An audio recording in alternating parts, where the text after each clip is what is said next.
ও বিচাৰে বিচাৰে মামাকে ২৬ত মুখ্যমন্ত্ৰী বিচাৰে কোনে বিচাৰে জানেনে চাব লাগিব মোৰ ভিডিঅটো শেষলৈকে নমস্কাৰ বন্ধু বান্ধৱীসকল স্বাগতম জনাইছো মোৰ ভিডিঅটোৰ মাজলে আৰু প্ৰথমতে এতিয়া ক'ব লাগিব 10 ছেপ্টেম্বৰৰ পিছৰ পৰা মামাৰ গাত কিবা এটা লম্বিছে আৰু হেতু আন একো লম্বা নাই হেতু লম্বিছে গৌৰৱ গগৈ ভূতে আৰু তেও নিজকে নিজে কৈ আছে কি ইমান হাংগামা হোৱাৰ পিছতো তেও নিজে কৈ আছে আসলতে লাজ পাই পেলাই কৈ আছে তেও কৈছে কি মোক ২৬ত আকৌ বিচাৰিছে মুখ্যমন্ত্ৰী হিচাপে আপোনালোকে গাডি এৰিবলৈ ক'লে মই গাডি এৰিম নে আৰু তাৰ লগতে ফুটত ফুট উঠি এই যে কেদিন অলপ দিনৰ পৰা যে সোশ্যাল মিডিয়াত এই আলু কেটামান আলু নহয় দেই ভুল হ'ব আলু বুলি ক'লে ভেন্দি কেটামান ভাত কেৰেলা কেটামান অমিতা গছত এনেকে হাতটো দি পেলাই তেনেকে যে থাকে এটা যে কিবা ৰঞ্জিত দাস নে কি বুলি যে হেতু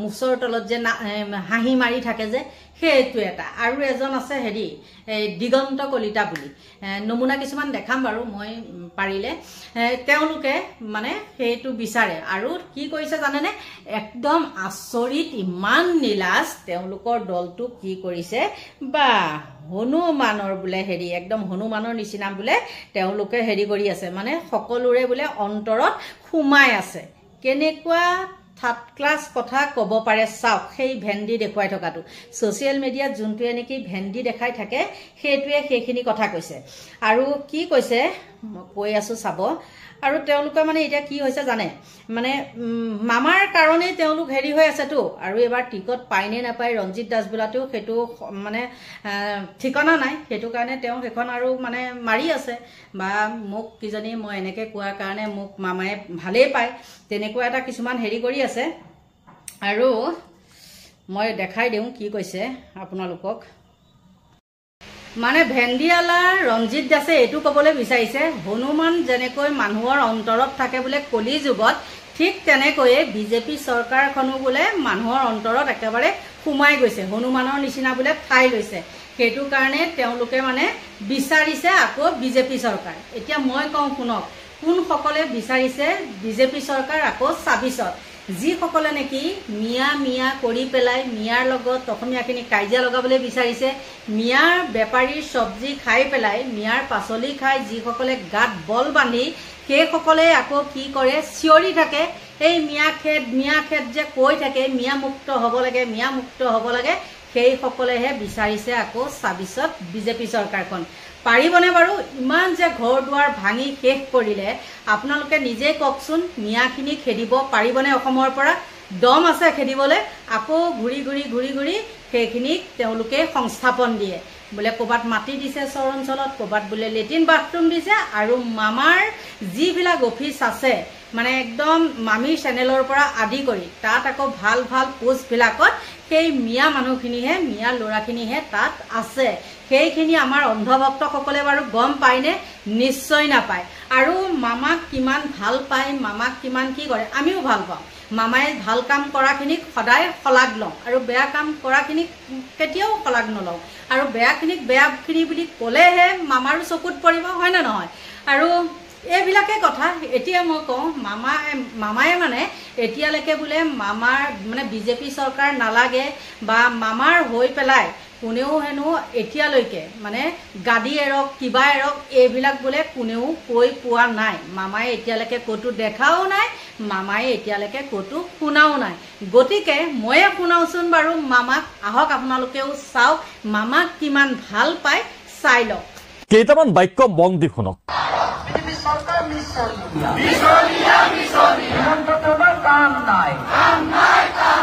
হেমন্ত তুমি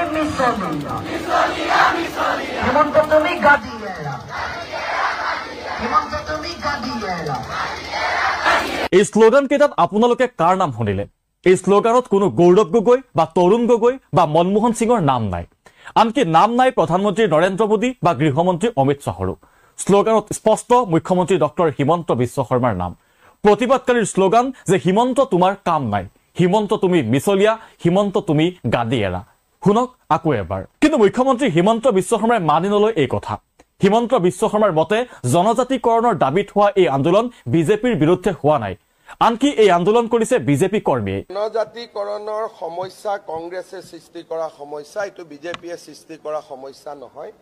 যি আন্দোলন হৈছে বিজেপিৰ বিৰুদ্ধে আন্দোলন হোৱা নাই, মিছা কথা অসত্য কথা বাহিৰত ক'ব নালাগে। জনজাতিকৰণৰ দাবীত আন্দোলন হৈছে, বিজেপিৰ বিপক্ষে ক'তো আন্দোলন হোৱা নাই। বিজেপিৰ মানুহে এই আন্দোলনত যোগদান কৰি আছে। আপোনালোকে টিভি ভিডিঅ'বিলাক যি ধৰণে প্ৰচাৰ কৰিছে এইটো নহয়। যোনে আন্দোলন কৰি আছে তাততো আমাৰ বিজেপিৰ মেম্বাৰবিলাকো আছে। তেওঁলোকে জনজাতিকৰণৰ দাবীত আন্দোলন কৰি আছে, বিজেপিৰ বিৰুদ্ধে আন্দোলন কৰা নাই। অৰ্থাৎ জনজাতি বিচৰা আন্দোলনকাৰীক বিজেপি সজালে মুখ্যমন্ত্ৰী হিমন্ত বিশ্ব শৰ্মাই। মুখ্যমন্ত্ৰীৰ মতে আন্দোলন যদি বিজেপি কৰ্মীয়ে কৰিছে তেন্তে হিমন্ত বিশ্ব শৰ্মাক গাদী এৰিবলৈ কোৱা লোকসকলো বিজেপিৰ।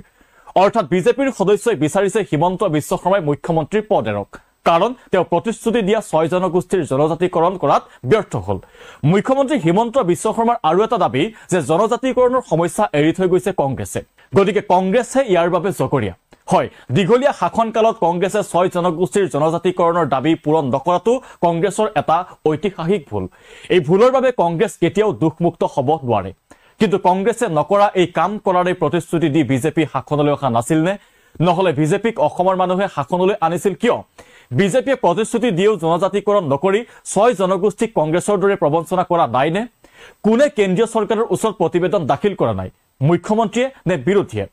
অসমত কা আন্দোলনে উত্তাল ৰূপ লোৱাৰ সময়তে 2019 চনৰ 8 জানুৱাৰীত কেন্দ্ৰীয় কেবিনেটে অসমৰ 6 জনগোষ্ঠীৰ জনজাতিকৰণৰ ক্ষেত্ৰত প্ৰয়োজনীয় অনুমোদন জনাইছিল। তাৰ পাছত 9 জানুৱাৰীত ৰাজ্যসভাত জনজাতিকৰণ সম্পৰ্কীয় বিধেয়কো উত্থাপন কৰা হৈছিল।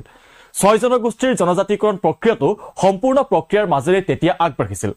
2016 বিধানসভা নিৰ্বাচনৰ পূৰ্বে কেন্দ্ৰীয় চৰকাৰে গৃহ বিভাগৰ বিশেষ সচিব মহেশ কুমাৰ সিংলাৰ নেতৃত্বত গঠন কৰিছিল এখন বিশেষ সমিতি। সিংলা কমিটিৰ পাছত জনজাতিকৰণ সন্দৰ্ভত 2019 চনৰ জানুৱাৰী মাহতে গঠন হৈছিল অসম চৰকাৰৰ মন্ত্ৰীগোট। মন্ত্ৰীগোটৰ নেতৃত্বত আছিল আজিৰ মুখ্যমন্ত্ৰী হিমন্ত বিশ্ব শৰ্মা। 2020 চনৰ অক্টোবৰ মাহত এই কমিটিয়ে কেন্দ্ৰীয় চৰকাৰৰ ওচৰত নিজৰ প্ৰতিবেদন দাখিল কৰাৰ কথা আছিল। কিন্তু 2022 চনৰ নৱেম্বৰ মাহত কেন্দ্ৰীয় চৰকাৰৰ জনজাতি কল্যাণ মন্ত্ৰী অৰ্জুন মুণ্ডাই স্পষ্ট কৰি দিয়ে যে অসম চৰকাৰৰ মন্ত্ৰীগোটে জনজাতিকৰণ সন্দৰ্ভত প্ৰতিবেদনেই দাখিল কৰা নাই। 2018 চনৰ 8 জুলাইত সংসদত নৱকুমাৰ শৰণীয়ে উত্থাপন কৰা এক প্ৰশ্নৰ উত্তৰত জনজাতি পৰিক্ৰমা মন্ত্ৰালয়ে সদৰি কৰে যে ৰাজ্য চৰকাৰে সন্মতি দিয়াৰ পাছত ভাৰত চৰকাৰৰ মহাপঞ্জীয়ক আৰু অনুসূচিত জনজাতিৰ ৰাষ্ট্ৰীয় আয়োগে একোটা জনজাতিৰ জনজাতিকৰণৰ দাবীৰ যুক্তিযুক্ততা বিবেচনা কৰে। যদি কেন্দ্ৰীয় চৰকাৰৰ জনজাতি পৰিক্ৰমা মন্ত্ৰালয়ৰ ওচৰত এনে দাবী জনোৱা হয় তাৰ পাছতো এই বিষয়টোত ৰাজ্য চৰকাৰৰ অনুমোদন প্ৰয়োজন হয়। যদি ৰাজ্য চৰকাৰে এই প্ৰস্তাৱত অনুমোদন জনায় তেনেহলে পৰৱৰ্তী পৰ্যায়ত প্ৰস্তাৱটো ভাৰত চৰকাৰৰ মহাপঞ্জীয়কলৈ প্ৰেৰণ কৰা হয়। ভাৰত চৰকাৰৰ মহাপঞ্জীয়ক সন্মত হোৱাৰ পাছতহে প্ৰস্তাৱটো কেন্দ্ৰীয় চৰকাৰলৈ প্ৰেৰণ কৰা হয়। ইয়াৰ পাছত কেন্দ্ৰীয় চৰকাৰে এই প্ৰস্তাৱ ৰাষ্ট্ৰীয় জনজাতি আয়োগলৈ অনুমোদনৰ বাবে প্ৰেৰণ কৰে আৰু আয়োগে অনুমোদন জনালে প্ৰস্তাৱটো কেন্দ্ৰীয় কেবিনেটত উত্থাপন কৰা হয়। তাৰ পাছত সংসদত এই সম্পৰ্কীয় বিধেয়ক আনি একোটা সম্প্ৰদায়ক জনজাতিৰ মৰ্যাদা দিয়া হয়। অসমৰ 6 জনগোষ্ঠীৰ ক্ষেত্ৰতো একেই প্ৰক্ৰিয়া চলিছে। 2018 চনৰ জুলাই মাহতেই কেন্দ্ৰীয় জনজাতি পৰিক্ৰমা মন্ত্ৰালয়ে স্বীকাৰ কৰিছিল যে কোচ ৰাজবংশী, আহোম, চুতীয়া, মৰাণ, মটক আৰু চাহ জনগোষ্ঠীক অসম চৰকাৰে জনজাতিৰ মৰ্যাদা দিবলৈ প্ৰস্তাৱ প্ৰেৰণ কৰিছে। 2019 চনৰ 8 জানুৱাৰীত কেন্দ্ৰীয় কেবিনেটে অসমৰ 6 জনগোষ্ঠীৰ জনজাতিকৰণৰ ক্ষেত্ৰত প্ৰয়োজনীয় অনুমোদন জনাইছিল। তাৰ পাছত 9 জানুৱাৰীত ৰাজ্যসভাত জনজাতিকৰণ সম্পৰ্কীয় বিধেয়কো উত্থাপন কৰা হৈছিল।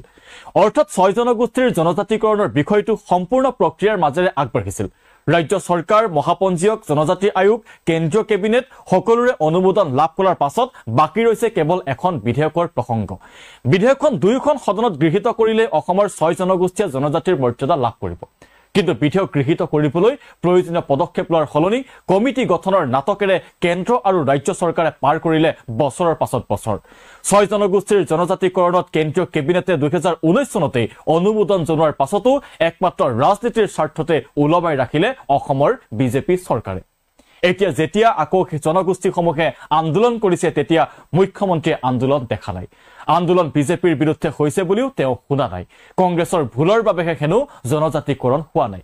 কিন্তু তথ্যই কয় যে হিমন্ত বিশ্ব শৰ্মা চৰকাৰৰ প্ৰতাৰণাৰ বাবেহে হোৱা নাই 6 জনগোষ্ঠীৰ জনজাতিকৰণ।